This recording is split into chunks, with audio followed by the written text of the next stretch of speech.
전남 브리핑입니다. 전국체육대회를 기념하기 위한 60일의 한국체육학회 학술대회가 목포대학교에서 열렸습니다. 이번 학술대회는 체육의 정체성을 찾다라는 주제로 진행되고 체육 분야 전문가 등 600여 명이 참석한 가운데 연구 성과 공유와 토론이 이어졌습니다. 특히 104회 전국체전의 성공 개최를 기원하기 위한 버스킹 공연과 영화 상영 등 다양한 문화 행사가 진행됐습니다. 전남에서 생산된 전복과 김 등 수산 가공품이 싱가포르 수출길에 올랐습니다. 전남도 수출개척단은 김과 미역 등 해조류와 전복을 가공 생산하는 수산 가공식품 수출 유망기업 6곳으로 구성됐으며 이번 협약으로 싱가포르와 135만 달러의 수출 협약을 체결했다고 밝혔습니다. 전남도는 지난 2018년부터 해양수산 창업 투자지원센터를 운영해 해양수산 분야 기업 발굴과 창업, 해외 수출 등 다양한 프로그램을 지원하고 있습니다. 전국 교대의 자퇴생이 3배 이상 급증한 것으로 확인된 가운데 교원 양성 정책을 개선해야 한다는 지적이 계속되고 있습니다. 국회 교육위원회 소속 서동용 의원이 전국 10개 교대와 2개 초등교육과를 대상으로 2018년부터 올해 9월까지 중도 탈락한 학생을 분석한 결과 지난 2018년 157명에 불과했던 중도 탈락생이 2022년에는 486명으로 크게 늘어났다고 밝혔습니다. 전체 교대 재학생의 3%가 중도에 대학을 그만두는 셈으로 올해도 지난 9월까지 190명이 중도 탈락한 것으로 파악됐으며 중도 탈락 사유는 자퇴가 가장 많았다고 설명했습니다.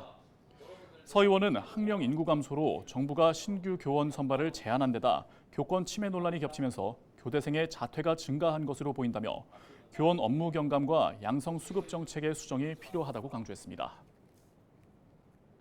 일회용 컵 보증금제, 카페 등에서 일회용 컵에 담긴 음료를 살 때 보증금 300원을 내고 나중에 컵을 잘 반납하면 보증금을 돌려받는 제도입니다.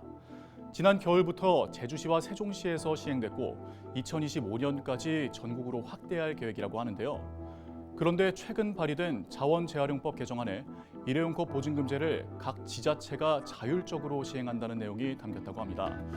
다시 말해 사실상 규제를 하지 않겠다라는 건데요.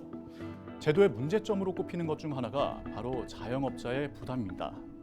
라벨을 붙이고 또 컵을 걷는 등 실질적인 업무는 모두 가맹점이 부담하고 있는데 이 때문에 회수 시스템을 정부가 지원하는 등 대안이 나오기도 했지만 아직까지 제도가 확실히 자리 잡지 못했다는 평가가 지배적입니다. 일회용 컵 보증금제, 환경 문제를 해결하기 위해 더 이상은 피할 수 없는 문제입니다. 지금까지의 실패를 딛고 일어나 하루빨리 실천에 옮겨 작은 것부터 하나씩 환경을 보호해 나가야겠습니다.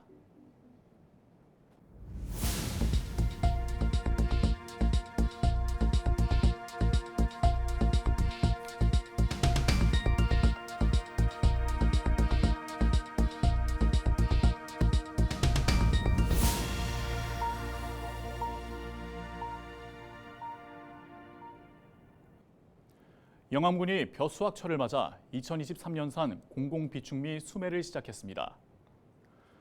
올해 영암군의 공공비축미 매입량은 포대벼 7,775톤, 산물벼 2,788톤 등 모두 1,563톤 규모입니다. 주로 세척무와 영호진미 등 2종류를 매입하고 산물벼는 11월 말까지 각 미곡 처리장에서, 건조벼는 각 읍면에서 매입을 담당합니다. 수매가 이뤄진 뒤 각 농가에서는 공공비축미 40kg당 3만 원의 중간 정상금이 지급됩니다. 신안 섬마을 풍경과 주민들의 일상이 담긴 사진전이 16일부터 자은도 둔장마을 미술관에서 열립니다. 신안군은 신안, 섬의 삶, 삶의 섬을 주제로 10월 한 달 동안 만인보전을 열고 섬주민 49명과 지역 26곳의 풍경이 담긴 작품 100여 점 가운데 30여 점을 선보이기로 했습니다. 전시회장에는 수확한 시금치를 마치 인디언 추장처럼 쓰고 가는 팔금도의 어머니와 아내를 먼저 보내고 홀로 우이도를 지키고 있는 70대 어르신 등 주로 섬을 지키고 있는 주민들의 모습이 담겼습니다. 오늘 준비한 소식은 여기까지입니다. 지금까지 전남 브리핑이었습니다.